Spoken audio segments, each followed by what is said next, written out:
Good and wonderful morning to everybody out there. I am Eli Martyr. Thank you so much for joining me here on the FreeMelon Society in the secret classroom once again.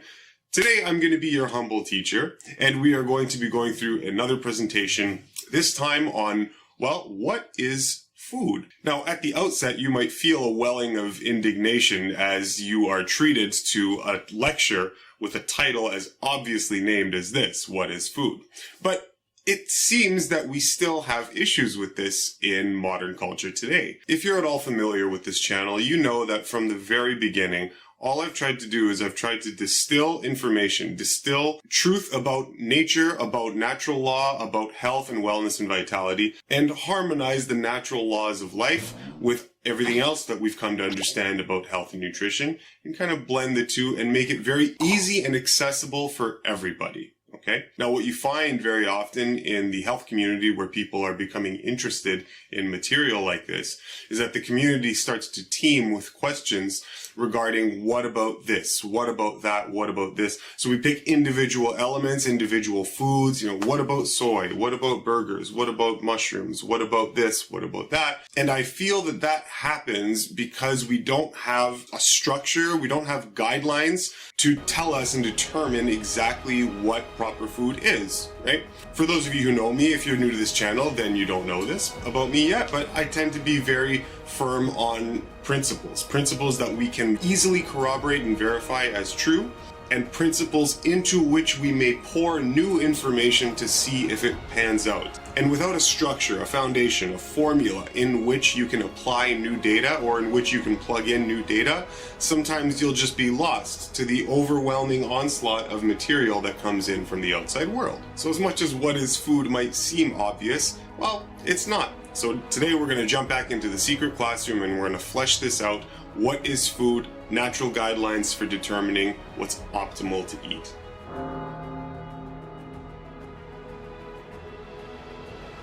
Alright, so like I alluded to in the introduction here, we get a whole slew of questions as to what should we eat? What about this? What about that? Okay, is it the apple, the cantaloupe? Is it an elephant tusk? Is it a bald eagle? Is it the dog? Do we need supplements? What about powders? What about pills? What about tree bark? What about trees? Is it the wheat? Is it the herbs? Is it the lentils? So we always pick out individual things and we're just, okay, what about this? What about this? What about this? What about this? So what we're going to do is, and then this is a subject that has been tackled before, but what we're going to do is we're going to try to approach this from the perspective of someone who doesn't have access to much of the conventional scientific literature or health science. Okay, someone who doesn't have access to health science. We're going to try to approach this subject from a more intuitive perspective. Okay, so someone fresh onto the planet who doesn't know much and is going just off of what they can see and feel and detect with their sensitivities. Okay, so that's the orientation that this lecture is going to try to stick to. So there's not much to preface here. It's going to be fairly straightforward. All we're going to do is we're just going to list a set of guidelines that you can use to determine what is food. And then from there, once we have a general guideline, then we can use common sense. Then we can use our innate understanding to be rational minded, so that when we aggregate new information and new data from the outside world, we can do it intelligently, okay? Sometimes things might not fit exactly into one particular criteria, right? We have to be ready for that. But we have to have enough of a foundation that we can give a best estimate for how to plug in the new data, okay? And this is important because I feel at this state, the movement for true natural health is still a nascent babe. And it needs furnishing. And what I'm trying to do is I'm trying to arm you with understanding so that we can answer our own questions and allow this movement in health and wellness to pullulate into its grand glory. Okay? So that's what we're going to do today. So get ready and yeah, let's get started.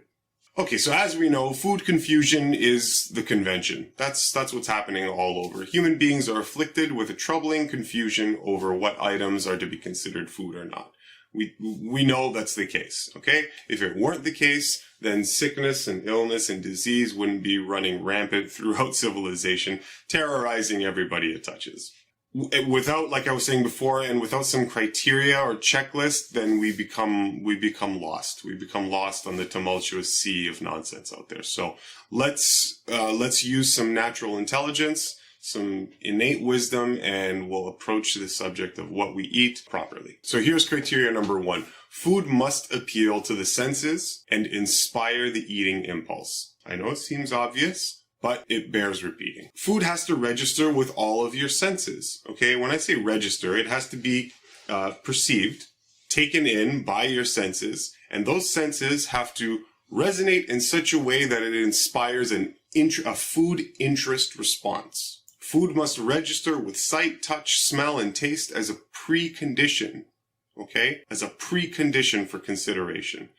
Usually people can't hear food, but I'm sure with some esoteric or spiritual training, there is a particular sound that proper food might make as opposed to improper food. I'm sure that's possible. It's just not conventional, so I'm not going there. So we're using most of our senses to determine what is food. If you find feelings of any kind of revulsion, any kind of indifference, that's important too.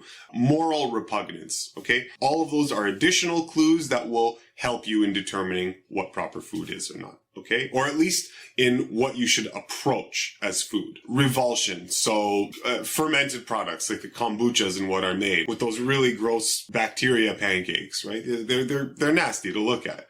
So if they inspire revulsion, it's like, okay, that's a clue. Right? That's a clue. Indifference. You're at the farm, you see the sheep munching on grass, you're walking all over the grass and you're doing your barnyard or farmyard business and you don't have any inclination to eat the grass like the sheep are. You're indifferent. You're indifferent to the grass, okay, and to the wild grasses. So the indifference is also a clue, right? It doesn't jump out at you, right? So food must appeal to your senses and it has to inspire a food interest eating impulse. Lastly, culture does play a proportional role here in determining what triggers our eating impulses. Yes, that is absolutely true.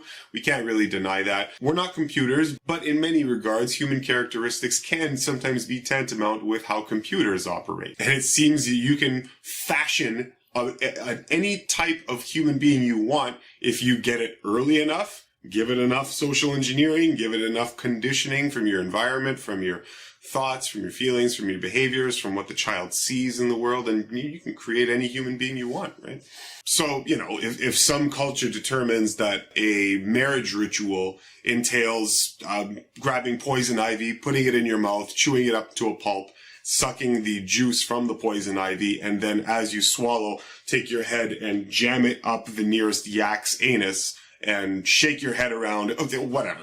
That's the culture. Don't ask me how I came up with that. Subject a child to that for long enough, and that's normal. And they might look forward to that every once in a while when someone gets married. Okay, look, I am going to try to be serious. Sorry, I'm going to try and keep this moving along without infusing too much of my nonsense into the lecture. Okay, so that's criteria number 1. Criteria number 2, food must be edible and palatable in its raw, unadulterated state as a production of nature. Okay? Pretty straightforward, right? The way I always conceive of it is I pretend I'm Adam. Okay? In the Garden of Eden. Just pretend I'm Adam. What would Adam have access to? That's what I eat, right? Raw, unadulterated food as a production of nature. That's how I've sometimes conceptualized it in my mind, so excuse the slides. You're gonna have to, again, you'll have to excuse me. Don't knock me for the very juvenile state of these slides. I'm not a professional PowerPoint slide maker, but anyway, so if these are a bit silly, then just bear with me, okay? I'm just a dude. All right, so foods must be edible and palatable in their raw, unadulterated state as a production of nature. So if the prospective food has to be processed, fractionated, powdered, cooked, altered in any way before it's acceptable as food, then this should indicate its insuitability as proper nutrition. All right? When we say a production of nature, what we mean is the item in question, it can't be a human contrivance. All right? It must be as naturally produced by nature and or natural forces. Okay? Now, whether that's the apples, the berries, whether it's a root that you pull out from the ground, whether it's that fox that's running around that's doing something really cute, whether it's the birds or whatever it is, okay, that is at least the criteria that you're looking at. It has to be a production of nature, okay? That's what we mean. And as you go through the criteria, you will narrow down which of those items, all the items that are natural productions by nature, by using your criteria for intuiting what is food, you narrow down that range into a parameter that you find that you fit into as a species, right? I could be giving this lecture to a sheep, all right, or any animal, or any animal, and it would apply, all right? It would apply to them just as much as it would apply to any other human being. Oh my God. All right, you're a professional, Eli. You're a professional. Okay. Now, there's one note on hybridization, okay, because this always comes up as well. Let's get this straight. Hybridization and genetic modification are totally different things, okay? So when we hybridize something, what's happening is we are taking two things and we're crossbreeding them, okay? Or we are preferentially reproducing something for its qualities. But in order to do that, you do not need to do anything that is unnatural.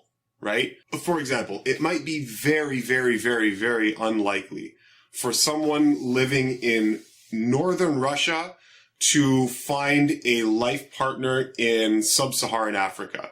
They might be living just completely different lives, all right? But maybe some force out there artificially takes them from where they are and migrates them to a place where they are now together, locks them in some sort of community that they can't escape, and ensures that they breed, right?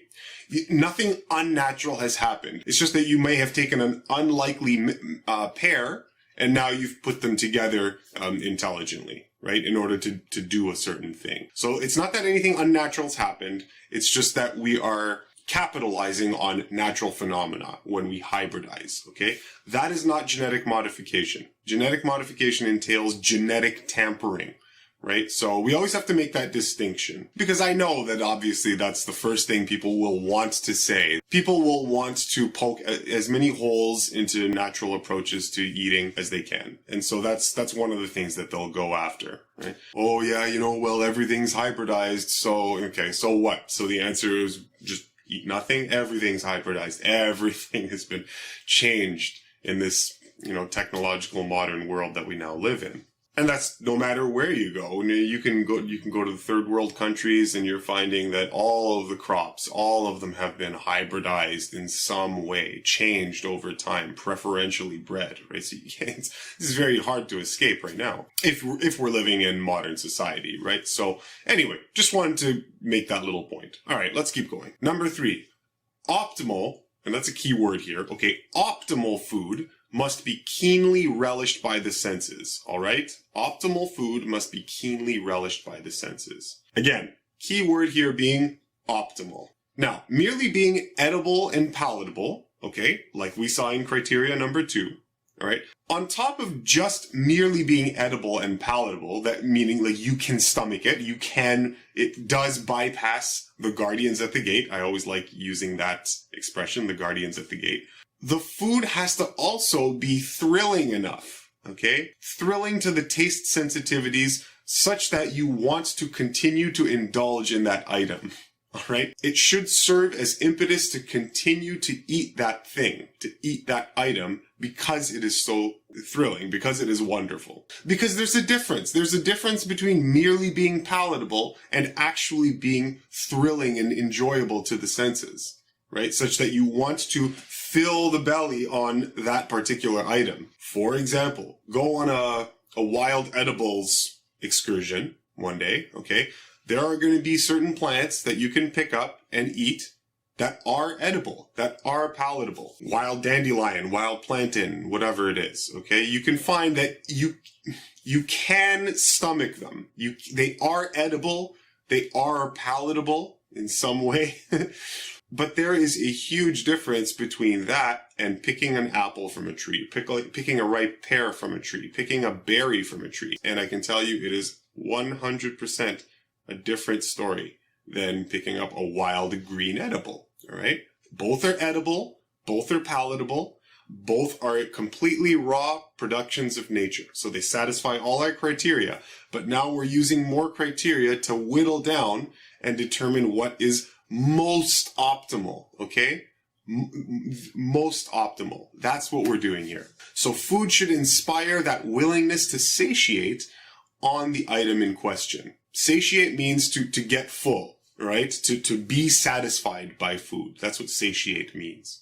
And so you can see in this slide here that kids always get this right. This is something I've spoken about before, obviously, many times. This kid's just mowing down on some mango. Yeah, why? Because mango's friggin' amazing.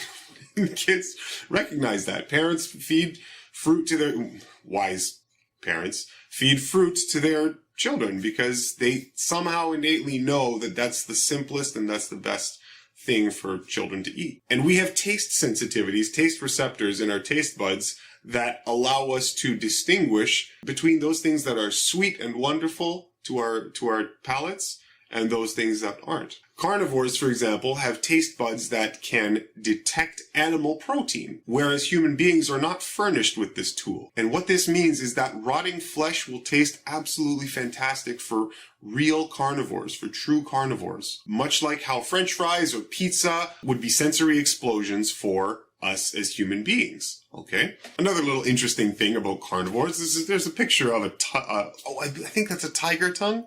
Is that a tiger? There's a picture of a tongue there, and carnivores, for example, their tongues are riddled with spikes. Yeah, it sounds fantastic. It sounds like some Lord of the Rings creature. No, they actually have spikes on their tongues. Tiny little spikes, right?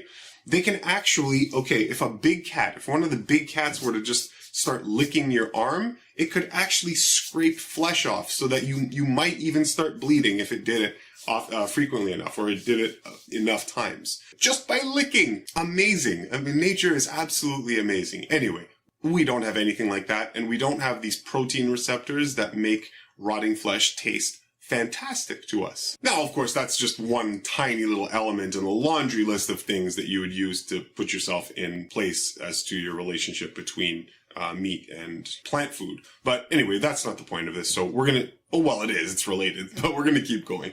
Okay, so yeah, anyway, optimal food must be keenly relished by the senses. Keenly relished. What does that mean? It must be wonderful, all right? You must have an eager fascination with continuing to eat that food because it stimulates a sensual rapture in the mouth, okay? That's what we're talking about. Oh, and one last thing. I mentioned pizza and French fries, okay, when I was talking about that example before. Okay, so these are drugs, okay? But that's cheating because those things, if we go to our criteria earlier, are not productions of nature. They are contrivances of man. Okay, so these things would be automatically disqualified because this is cheating. This is man using what humans understand about human sensuality, okay, and human senses.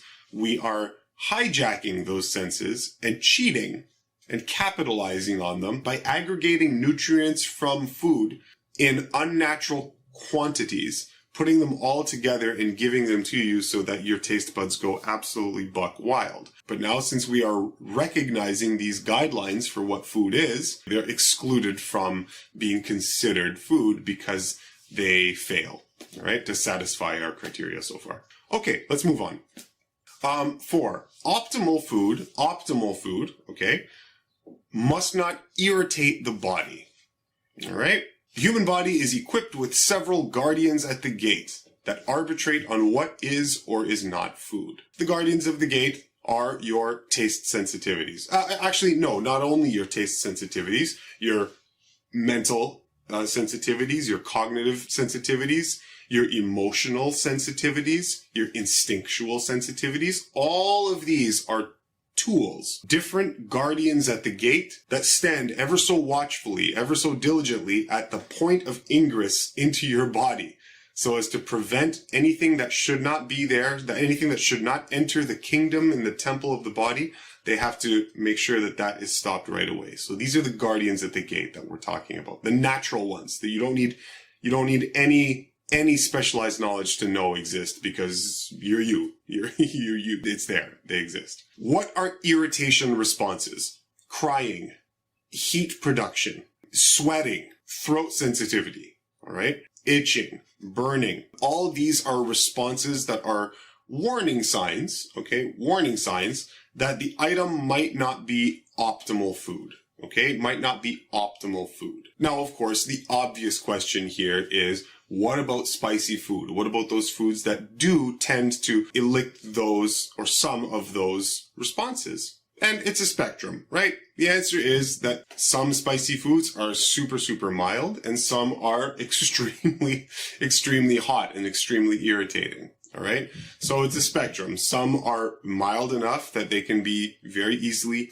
palatable, edible, right? And even flavorful and enjoyable. But if they are so overwhelmingly irritating that they disrupt your ability to enjoy food, then obviously this is less optimal. Okay. And this can actually cause damage over time. Now, again, I have to stress the key word here. I've highlighted these keywords is optimal food.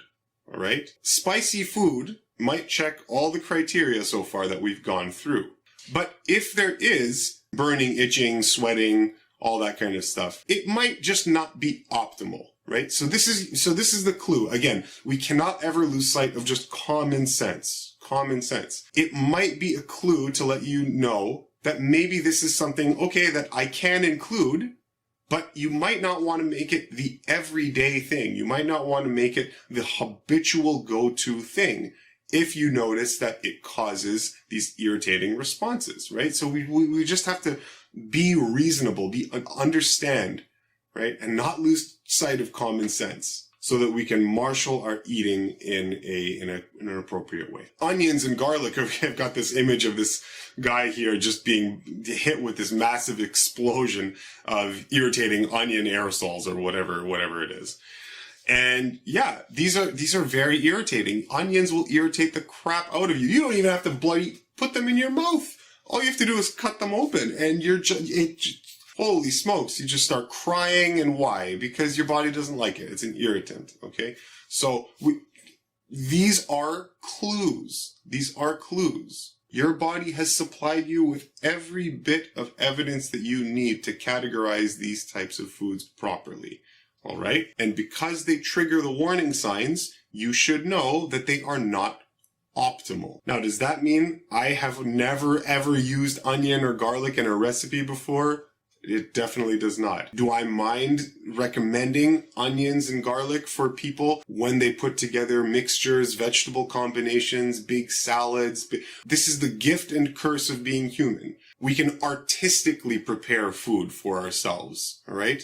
And so that we enjoy sometimes the art of it, and put the optimal side of it kind of at the wayside. But you still are eating things that are edible, palatable, right? Completely raw in their natural state, right? So they do bypass the criteria. But again, you just have to, in sum total, be honest with yourself and at least know what you're doing. So that when we make these food preparations, we know that we are doing something that is less optimal, right? And that's the big key. Because many of us in our food preparations, we don't even know that we're not being optimal. That's the problem. But when you are being less optimal, you should understand why, okay? And this is why, right? These are the warning signs that you are eating something that is less optimal. Can your body deal with it every once in a while? Of course it can. Should it be a regular staple in the diet? No. Oh, well, no, I shouldn't say flat out no. Depends on what you want. Okay? It just depends on what you want. Down at the bottom here, I'll just read this quickly. Remember, we're dealing with optimal foods. The most optimal will have no irritating qualities, while the least optimal will have maximal irritating qualities, okay? So some food may have very low irritating qualities that are still palatable and edible. Sorry, I already went through this, but I'm just reading exactly what's on the slide. But common sense and reasonable thinking will help to guide us to make good decisions. Okay, let's continue. Bonus criteria. Food must not be toxic. Yes, your food must not be toxic. Now, I made this a bonus criteria because if you didn't know anything about anything and you don't have internet, you've never been able to do any research as to what a toxin is or whatnot, I'm kind of coming at this from the perspective that you don't know what was poisonous or toxic yet, okay? And you only have your senses to guide you. So I didn't include this in the official list, but on a side note, food can't be toxic, all right? That's obvious. A toxin is that which cannot be incorporated into the body for the maintenance of tissues or for the production of energy, okay?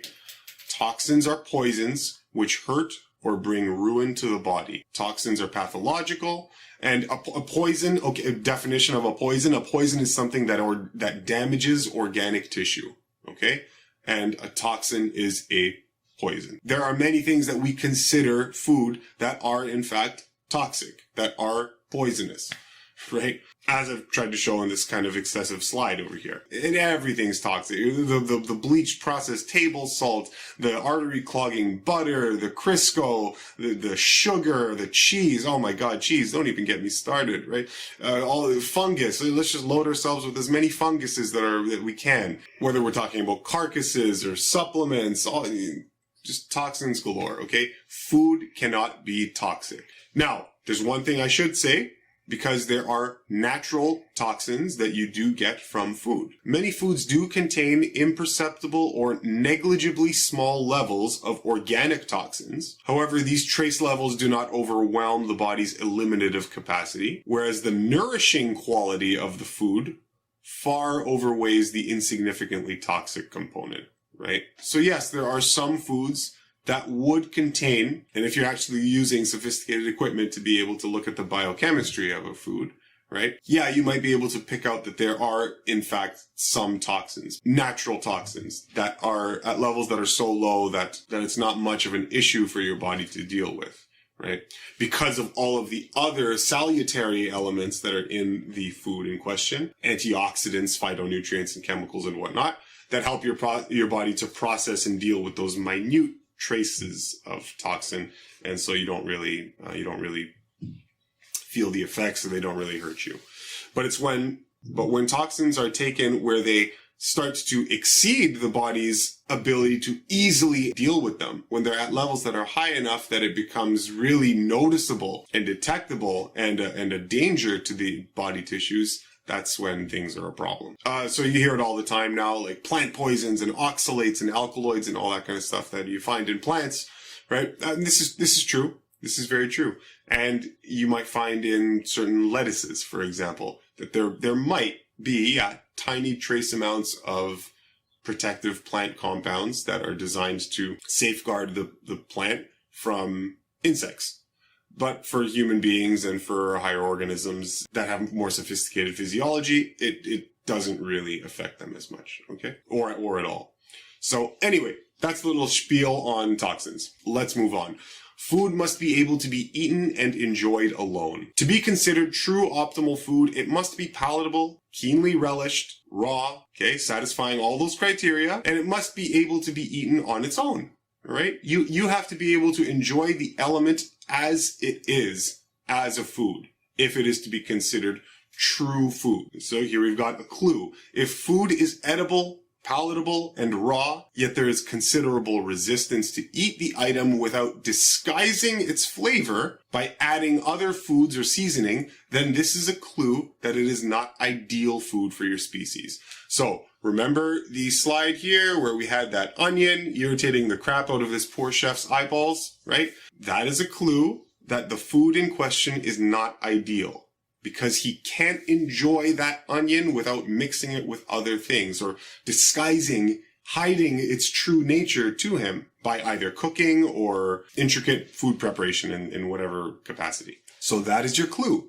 That is your clue that you're eating something that's not as ideal. So that immediately puts into perspective anything that you've ever used as a condiment or a seasoning of any kind. Yeah, if you're eating a conventional hot dog, then there are a lot of problems with a hot dog, just as an example, and you just squirt some mustard on it. And kids do this without thinking, right? But nobody is serving up a bowl of mustard and just, oh yeah, right? So it's obviously not food, and neither is the hot dog, obviously. It's just an example.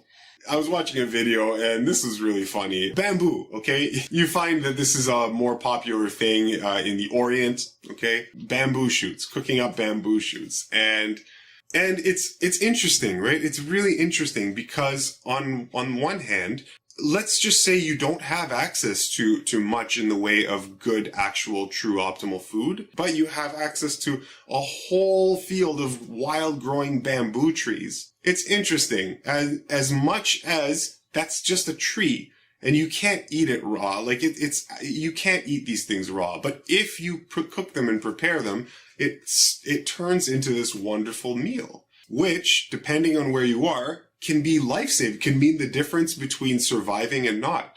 So it's really amazing. It really is amazing that we can do these things as human beings. You could have a new food source of your own from a source that many people wouldn't even consider harvesting for food. Now, you don't really want to eat bamboo raw. It does have certain tendencies to cause irritation in people, so you do want to cook it. Bamboo shoots are a great food source that you can have in your garden from a plant that otherwise wouldn't be known for its edibility, right?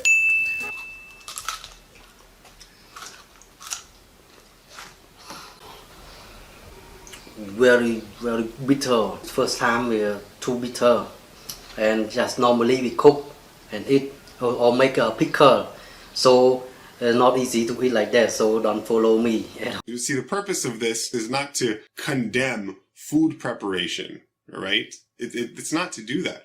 But what it is doing, what we're trying to do here, okay? We're trying to instill at least some recognition of what we do to our bodies that is not necessarily in its best interest to do. We have to know when we're making sacrifices or compromises, I should say. Okay, last couple slides here. Food must be accessible using your biological tools. All right, if a species does not possess the biological tool set, whether that's a long snout, claws, teeth, a long tongue for, I don't know, for like an anteater or something, fantastic speed, particular dentistry, wings, gills, right? Okay, let me say this again. If a species doesn't possess the biological tool set to be able to acquire the item, then it is likely not optimal for the species. All right? The difference between using your body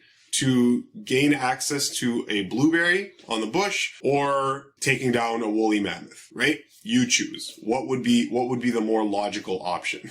And remember, we're talking ideally, right? Ideally, in terms of what the body truly wants, not what you need to do in order to survive. Now, here's another clue. If the item in question can be conceivably accessed, but requires unreasonable effort, strain, or even damage to the body, or at least high risk of damage to the body, that is another clue that other food may make for better choices. So you always have to keep this in that perspective, all right? So we are ideally looking for things that our biological tools have access to, and if they're completely out of reach, biologically speaking, then you know that you might be doing something that is unideal. So you'll have to excuse me as this slide is a late addition to this presentation. But I realized that I needed to flesh this out a little bit further. And the reason that we have to do that is for a couple of reasons. One is that, of course, we do find tool use in nature, right? Rudimentary tool use is seen throughout the animal kingdom, and it's usually done to facilitate several daily life tasks, right? Like the bear scratching his back with a stick, the chimpanzee probing a termite mound to get access to termites, right? We've got dolphins using shells to assist in its hunting. Crows can be very intelligent as well. They use little sticks and twigs to do certain things. So we do find tool use in nature. The obvious question or criticism that you might find with this goes something like this. Tool use is regarded by many to be an extension of our natural cognitive capabilities, our natural biological equipment, right? So using our cognitive abilities would be just as much of a biological tool as our hands and feet, right? And if that's the case, well, there's an immense problem with that, right? Because if that's the case, then that would immediately rationalize all food acquired using tools, no matter how unsuitable. So obviously there's a problem here, okay? Because we know damn well that a cake factory does not produce ideal food. And the cake factory is a tool that we are using. So if we just want to rationalize to ourselves, oh, well, our cognitive abilities, that's just as much a tool as our teeth and tongue, there's a bit of a gap here in our thinking that we would need to bridge.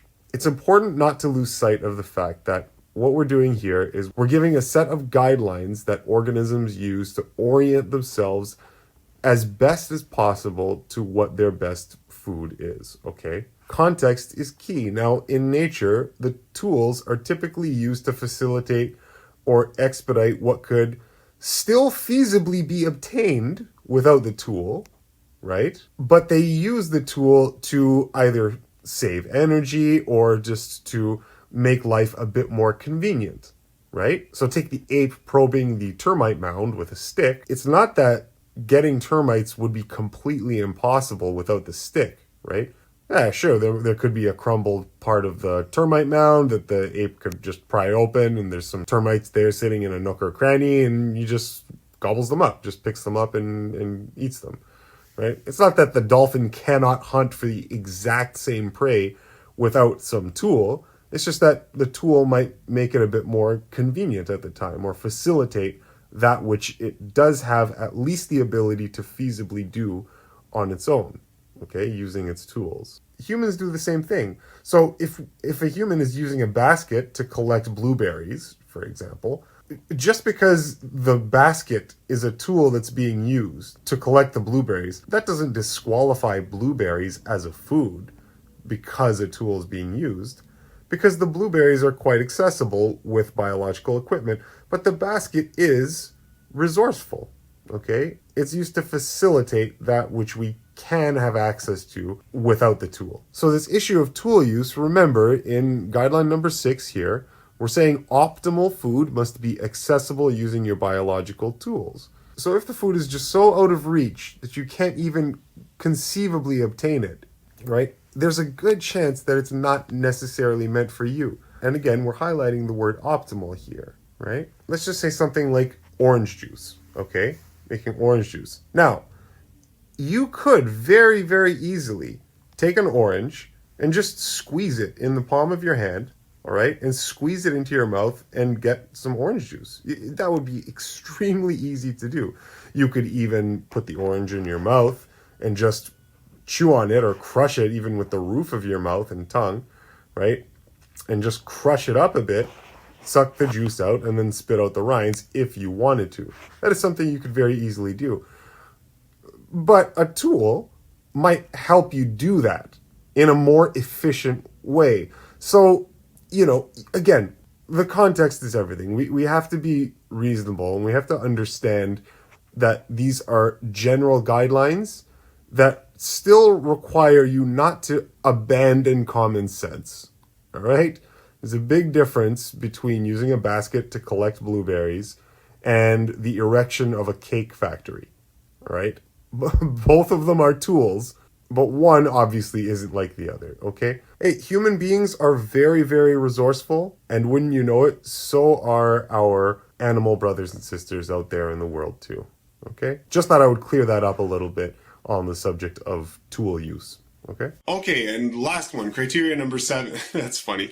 I'm actually just realizing this now. I didn't register that there were actually 7 of these that I made. I was kind of just going through a list of them, but it turned out that I ended up with 7 criteria. Can't escape that magical number 7, man. I'm telling you, there's something about it in nature. Okay, so 7. Optimal food acquisition must not cost more energy to obtain than it yields. This is an important one because energy balance is a key in nature, all right? No life forms on Earth are going to squander more energy in obtaining food than the food delivers back to them. And why can't they do that? Because if they do that, then it means they die. The species cannot exist. You must be able to take in as much energy at least as you expend. at the very least. Ideally, you would take in a little bit more energy, right, if you're surviving, so that you have something to draw on in times of scarcity.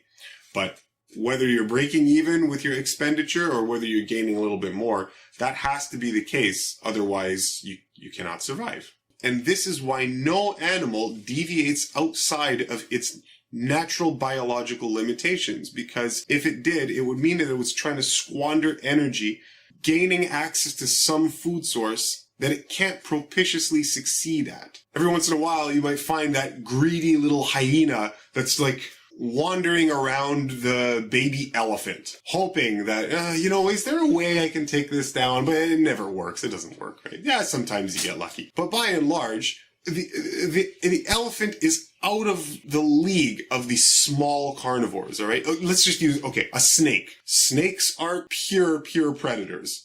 No snake is out there searching or hunting for elephant. Why?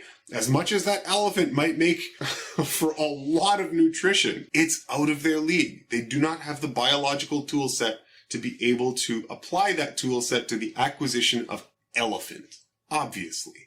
And so what does the snake do?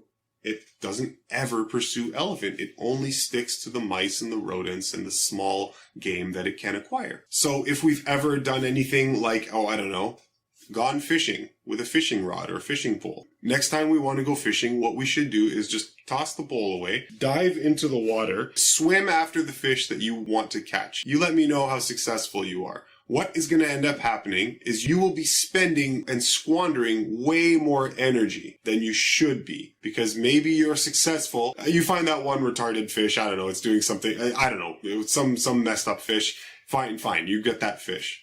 But the amount of times that you are that lucky are so few and far between that it doesn't make sense in terms of energy dynamics to be seeking out these fish as a prime source of your nutrition if you are using the guardian of the gate of the biological tools. So thus cluing in the person who doesn't have any scientific training, doesn't have any worldly understanding, doesn't have internet, so that person starts to be able to clue into what actual food is, all right? So optimal food acquisition, again, it can't cost more energy to obtain than it yields. All right. Thank you so much for sitting through this, guys. I really hope it helped. And as much as it might seem insulting that we're doing a presentation on these fairly straightforward principles and concepts, sometimes it does bear repeating. So I apologize if it feels that way, but you have to understand that we are still drowning in ignorance out there. We still go to a grocery store, see what the parents are buying their kids. It's hard. It's difficult to stomach sometimes, right? You feel much sympathy for your fellow men and women out there. Everyone's sick, everyone's diseased, everyone's obese. So we're obviously doing something wrong. So it becomes necessary to start from the beginning, start from the root, start from the foundation, and just go through that and reiterate what everybody already knows, but nobody has been telling them. So that's what my goal here is. That's what my purpose is here. And it's a labor of love. Really appreciate you sitting through this with me. If you like this video and like others like it, then make sure to subscribe to the FreeMelon Society and give me a like, give me a thumbs up. We need to get the word out there that there is a better way to eat, live, and feel. And we're going to do what we can to spread the good word for God's glory. Okay? All right, guys. Thank you so much again. I love you very much, and we'll see you next time here on the FreeMelon Society. Mwah. Take care.